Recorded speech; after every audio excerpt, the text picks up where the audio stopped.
Good morning. Good morning. Welcome to the Community Church of Chapel Hill Unitarian Universalist. My name is Kevin Baston, and I'm a member of the Worship Associates Ministry here at the church. Whoever you are, whomever you love, however you arrived at this beloved place, you are welcome here. I especially want to welcome any visitors or newcomers to our church and to call your attention to this special note for you. Welcome guests and newcomers at the bottom of the back side of the order of service. As we continue with reopening, I want to mention a few things to keep in mind. First, we are masking inside on Sunday mornings as a way of striving to be an inclusive community. After the service, we invite you to gather in two different areas. The courtyard is a masked optional space for fellowship, and the area behind the Jones building, which includes the porch, grassy area, and playground, is a space where masking is mandatory. We are not currently passing the offering baskets, so please make your donation online or place your donation in the offering baskets as you enter or exit the sanctuary. Our virtual coffee hour today is at 11:30, and it's hosted by Rachel Rose. The Zoom link for that coffee hour is in the weekly announcements and the Sunday morning email. And now I do have a unique pleasure this morning of being able to read some fall auction results for you all. And these are seen only by Susan and Don Blanchard and myself. So they went to say many thanks to the 93 donors and 115 bidding units who helped make the 2021 fall auction an amazing success. The total raised was $22,531.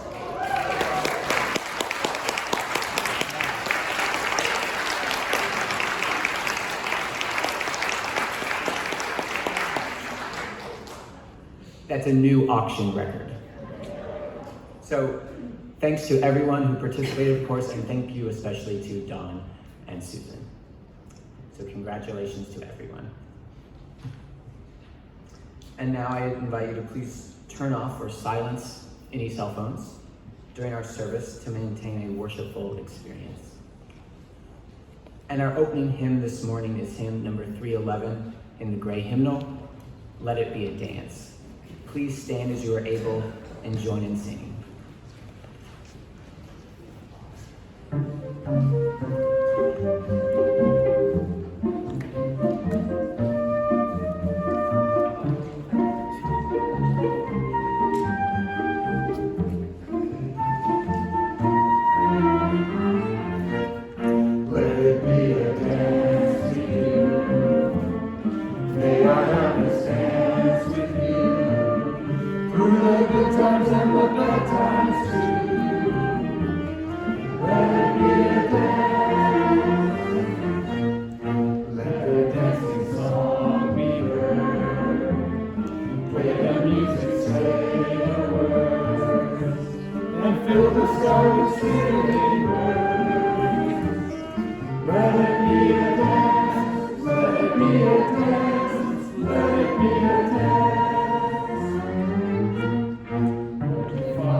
for the open sky, a time for joy, a time to cry. Take it as it passes by, let it be a dance, let it be a dance we do. May our harvest dance with you, through the good times and the bad times too. Let it be a dance. Morning star comes out at night, without the dark there is no light. If nothing's wrong, then nothing's right. Let it be a dance, let it be a dance, let it be a dance. Let the sunshine, let it rain, share the laughter, bear the pain, and round and round we go again. Let it be a dance.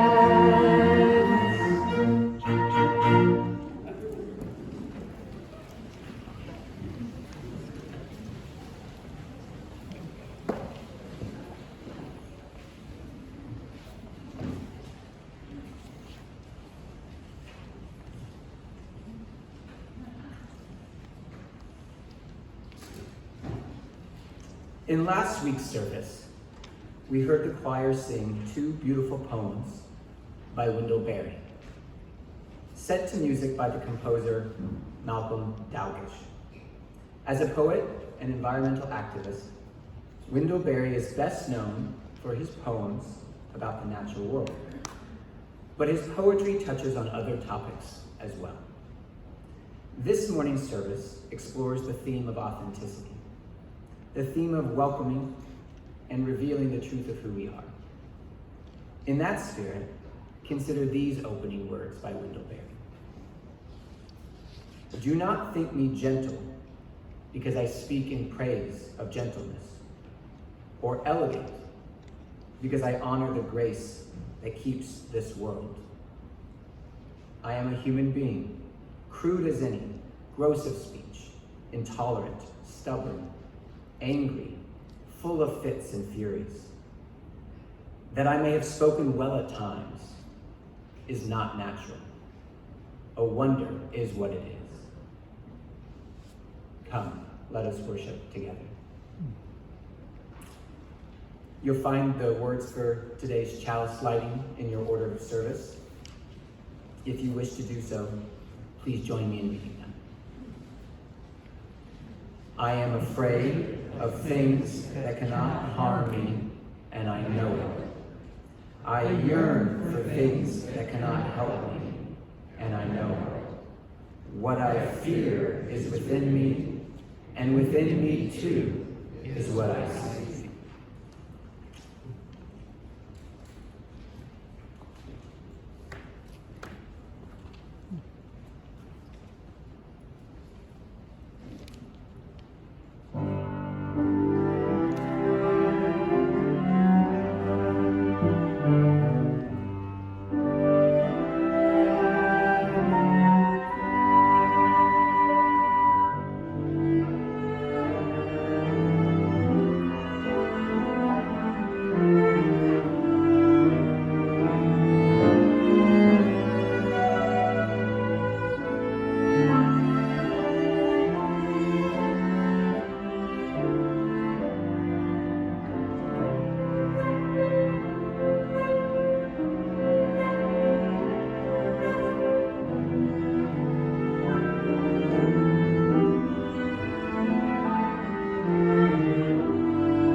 Each week, we hold in our service a time for sharing the joys and the sorrows that we bring with us into this beloved community. It's during this time, if you've come with either a significant personal joy or a significant sorrow, you're invited to come forward, place a stone into the water bowl, and in a brief sentence or two, share your joy or sorrow. Let us enter into this time of tenderness and trust.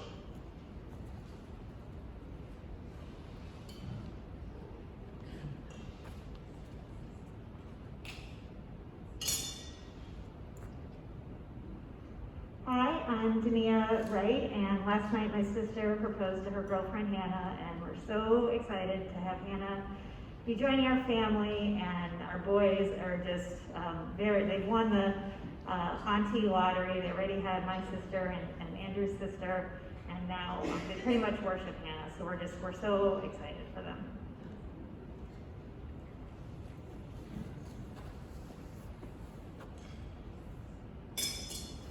Good morning, I'm Gerald Bonner, and last weekend I spent it in the mountains at Hanging Rock, walking 24 miles and helping raise money for cystic fibrosis, and we raised over $60,000.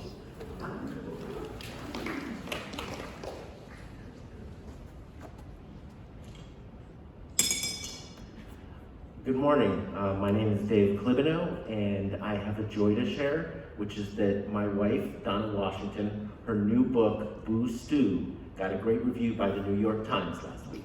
Well,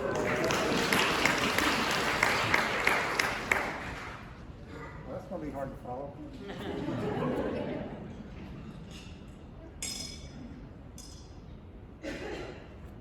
I'm kind of backed up on joys here. My name is Eric Bannon. My son turned 16. I turned 63 a week later. I've been accepted to the University of North Carolina as a part-time student in Romance languages. I've been working on a new CD for like the last couple of years. And it's kind of a culmination, a distillation of my journey through cancer. And Friday we approved the mixes and sent it off to be mastered. So I know that sounds like an announcement, but it's such a joy. I wanted to share. Thank you.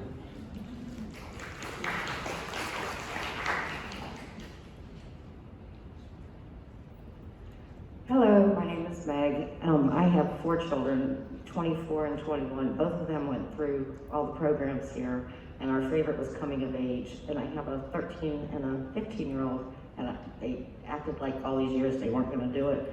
But then 2 weeks ago, they both excitedly said, "We want to do coming of age too." So I am just like so thrilled.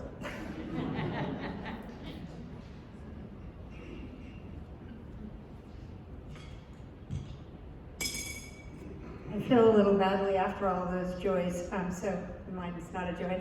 I'm Jenna Heisen, and last week I told you about my mom, whose ovarian cancer is progressing.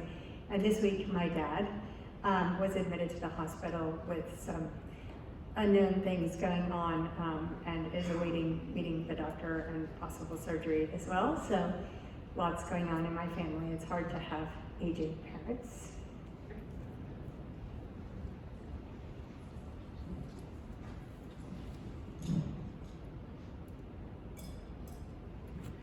Hi, I'm Katie, and I placed 2 little stones because about 10 days ago I adopted 2 little senior dogs from way out west in Warren, North Carolina, and I'm just really happy to have dogs in my life again, and they have lots of senior dogs that need adoption, so if you're interested in a nice trip to the mountains, let me know.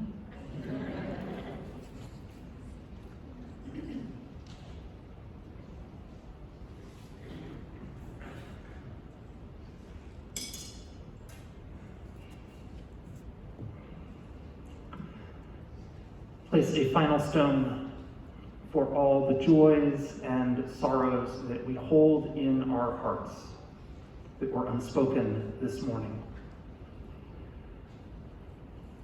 I invite you to open your hymnal to number 391 and to hold it in readiness for after spoken prayer and a time of silence we will sing together.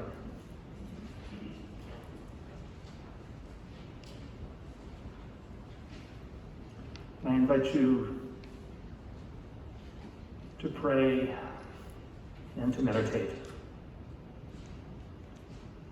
Voice still and small, deep inside all, I hear you call, singing. In dark and rain, sorrow and pain, still you remain singing, calming my fears and quenching my tears through all the years. Singing. We take a moment to hold all of those voices, life experiences, the joys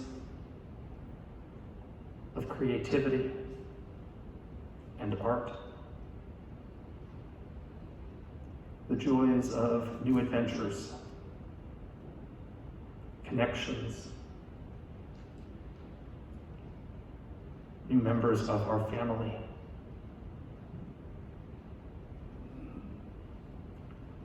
We hold the sorrows of worry, concerns for loved ones, and for ourselves. We hold the trials and challenges. And still we listen. Listen for that still small voice inside us and beyond us.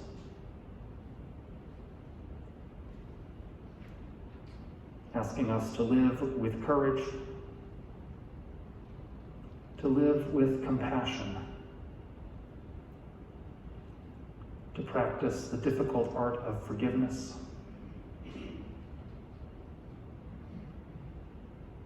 reminding us to forgive one another and to forgive ourselves.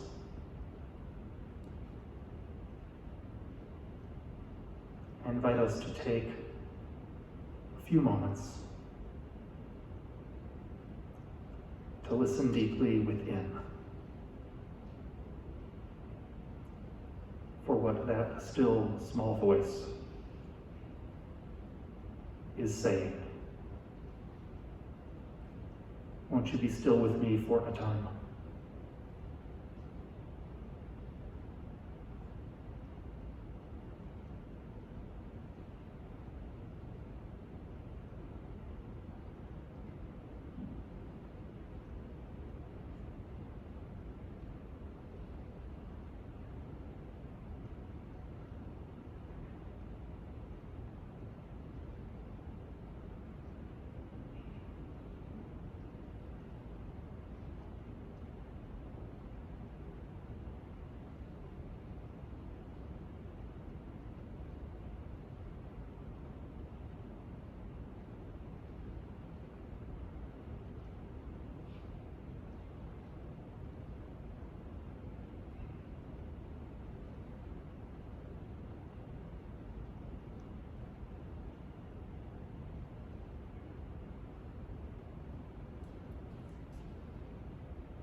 Our prayers have been shared and spoken and held in silence.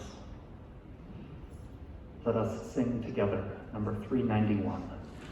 Please remain seated as we sing Voice Still and Small.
Our reading this morning is a Middle Eastern folk tale entitled The Smuggler.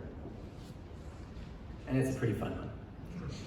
As I tell the folk tale this morning, I invite you to consider what it might mean about authenticity and revealing the truth of who we are. So at a border crossing, in a country far from here, and many years ago, a border guard noticed a traveler approach. This traveler was leading a donkey whose back was stacked with heavy bales of straw. The guard's job, among many other jobs, was to ensure that travelers didn't smuggle goods into the country. Watching the traveler approach, the guard's intuition told him to be suspicious of the traveler. He stopped the traveler, asking to look inside the straw bales on the donkey's back. But he couldn't find anything valuable in the straw. Despite this, he told the traveler, "I'm sure you're smuggling something." The traveler merely smiled as they crossed the border. Now each week, for years and years, the traveler came to the border with a donkey, bearing bales of straw. And although the guard searched and searched the straw bundles on the donkey's back, and searched the hems of the traveler's robes, and searched the traveler's food and water bundles, he never could find anything valuable hidden within them. Many years later, after the guard had retired, he happened to spot the traveler in a marketplace, and he said, "I beg you, please tell me, what were you smuggling?" "Whatever do you mean?" the traveler replied. "I am no longer a guard, and even if I could get you into trouble, I'd never do so.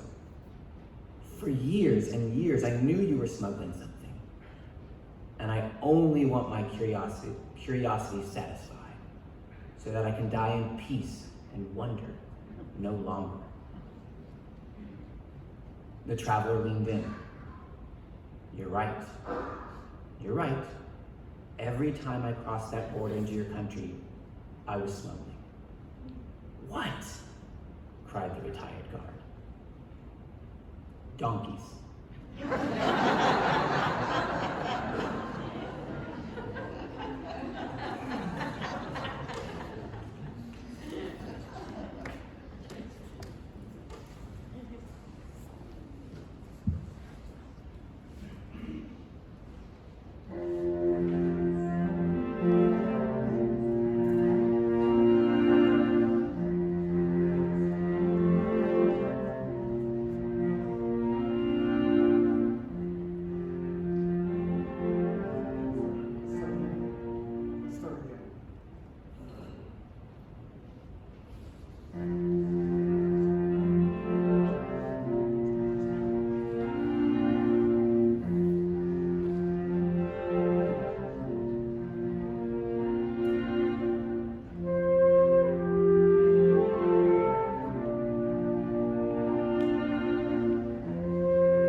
So before I get into this morning's topic, I want to make a quick announcement about worship next week.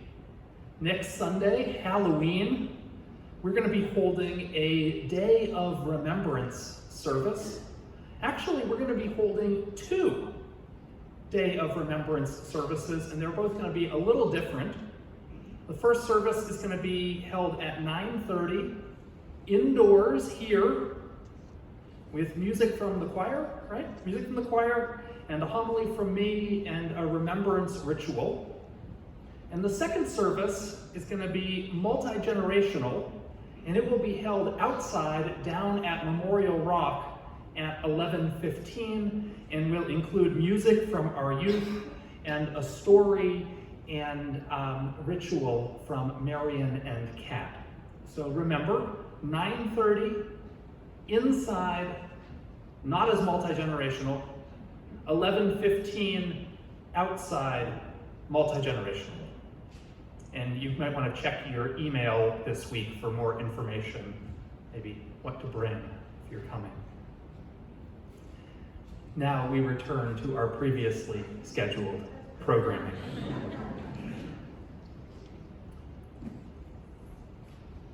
Whenever I have the chance to work with somebody who's preparing for the ministry, whether they've been an intern I've supervised or someone from our church heading off to seminary, I always recommend that they read an essay about authenticity. This essay was written by my childhood minister, his name was Ken Sawyer, and deals specifically with the question of authenticity in ministry. It's such a good essay, but also provocative. He asks the question, is authenticity required of ministers? To which he answers, sort of, not really, no.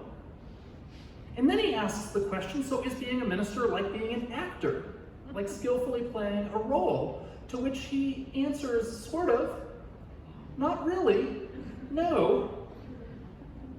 Provocative, right? But that's not what I'm going to talk about this morning. Although my words do borrow liberally from his essay, but I'm not going to talk about ministry per se. If you really are curious, I can send you a link and you can read it and let me know what you think.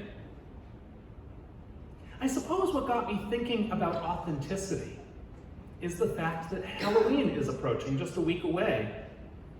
And it is standard fare for many UU ministers to preach a sermon around Halloween with masks as a topic, like Halloween masks, Frankenstein or zombie mask or whatever, but as a metaphor for so much more.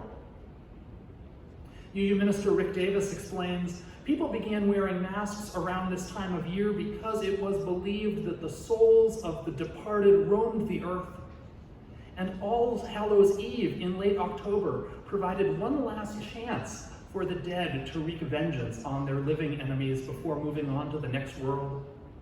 So to avoid being recognized, people wore masks to disguise themselves in case some dead soul had it in for them. Put a mask on to protect yourself. Davis continues, in truth, we do put masks on to protect ourselves. It's virtually impossible to live in society and not from time to time feel the need to mask your true feelings, lest you get laughed at, or fired, or judged, or ridiculed, or ostracized. So you learn to put on a mask to hide your true feelings. But masks, and this is paradoxical, don't just protect us, they can actually liberate us. After all, if you're wearing a Halloween mask, you have a paradoxical sort of freedom, the freedom to be truly yourself, without anyone else knowing that's what you're being. The mask you wear on Halloween may allow you to feel free enough to take off the mask you wear in your everyday life. And in his sermon on masks, Rick Davis quotes a parishioner as saying, when I put on my mask, I get to be who I really am.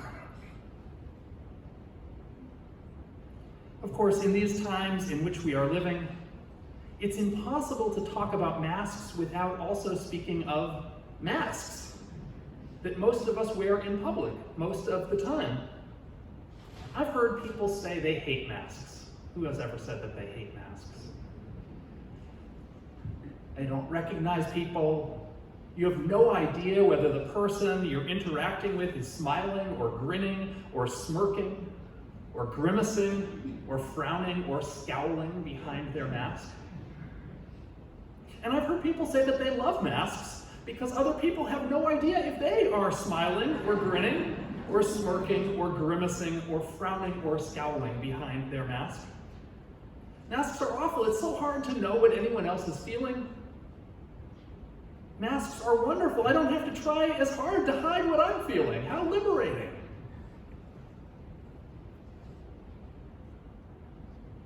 What is authenticity? Central to the idea of authenticity is having the courage to be yourself, the courage to be yourself. The poet May Sarton said, "We have to dare to be ourselves, however frightening or strange that self may prove to be." In this faith tradition, Unitarian Universalism seems to honor authenticity, at least most of the time.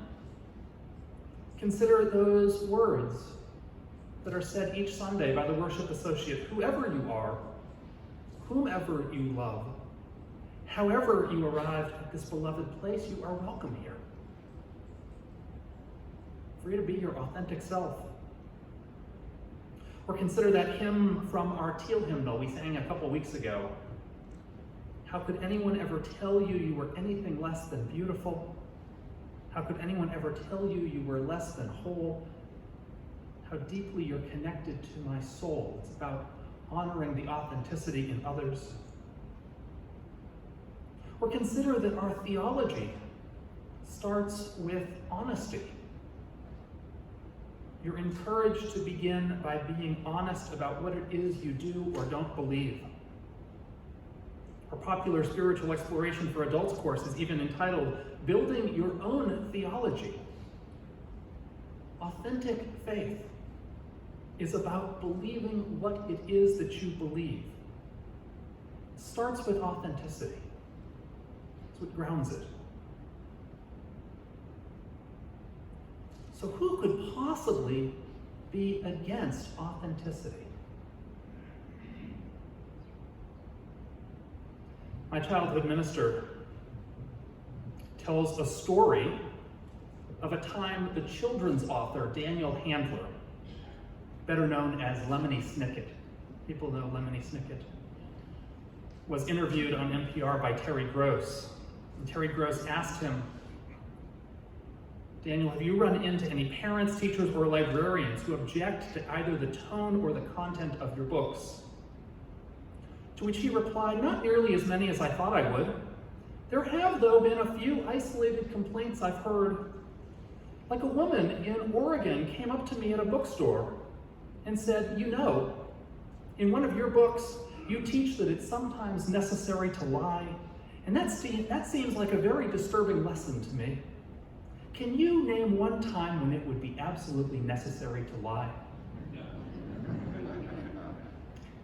To which Daniel Handler replied, and I was so happy that the answer came to me right away, instead of, as it usually does when people say something to you, and then you think 3 days later, oh, I should have said. Instead, it came right away, and I was able to just turn to her, and I said, 'Nice sweater.'"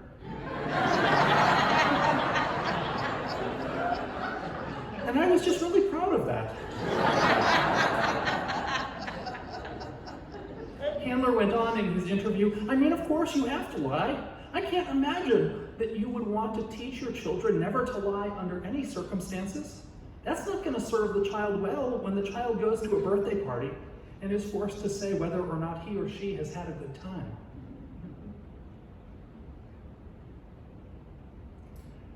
That's a really silly example. It is a silly example. And it's one that I share with you with some trepidation, because it's not my goal that the next time someone compliments you on your sweater, which will happen, that you become insecure and think, well, what's wrong with my sweater? But actually, this story, though so incredibly trivial, points to a larger truth that is significant, even troubling.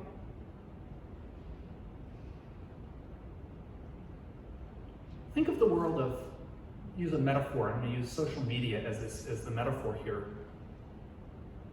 We hear all the time about how social media distorts our perceptions of reality, blurring the real and unreal, the authentic and the inauthentic.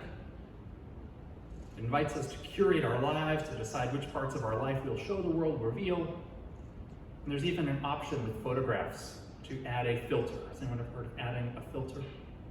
To digitally alter the photo in such a way that it makes it look better. And some people even label their photos that they share with the hashtag #NoFilter, meaning this is real and authentic. But in everyday life, when someone tells you that you have no filter, they are not paying you a compliment, right? It's human nature to have thoughts that are inappropriate, sarcastic, petty, snide, or just plain unworthy.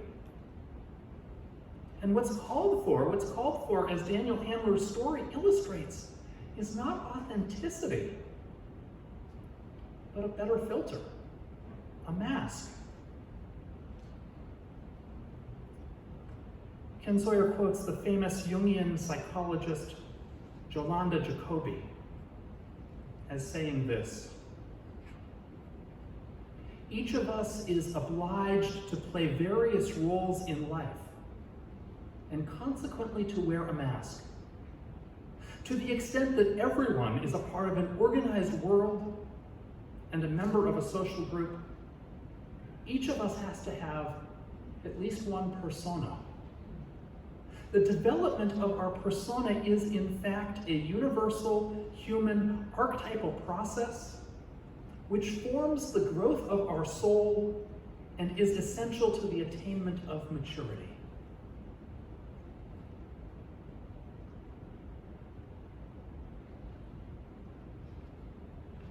The Jungian psychologist says the development of our persona forms the growth of our soul and is essential to the attainment of maturity.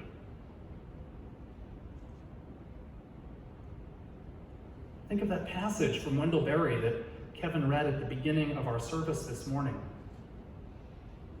Do not think me gentle, because I speak in praise of gentleness, or elegant, because I honor the grace that keeps this world. I'm a human being, crude as any, gross of speech, intolerant, stubborn, angry, full of fits and furies. That I may have spoken well at times is not natural. A wonder is what it is. A wonder and a blessing. If all we're seeing is Wendell Berry's persona, then I am so grateful for it. What a great persona, what a blessing to the world. There are sermons that end with calls to action. Come on, let's do this thing. There are sermons that end with strong pronouncements. This is what is good, and this is what is right.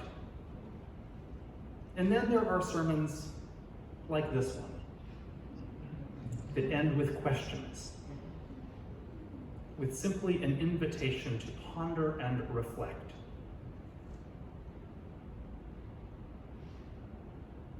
What personas do you play? What masks do you wear? What filters do you put up? Are these serving you well, or do you feel a need to switch them up a bit? Or change them a lot? And on the flip side, do you have an easy time being authentic? Or is it hard for you to be authentic? What true part of yourself is difficult for you to reveal? And what part of your authentic self is crying out for you to reveal it? Halloween is only a week away. Put on a mask or take one off. Amen. And blessed be. And as our musicians come forward, our closing hymn this morning is number 6 in your great hymnal, Just as Long as I Have Breath. And I invite you to rise in body or in spirit as we sing together.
You will find the words for extinguishing the chalice in your order of service.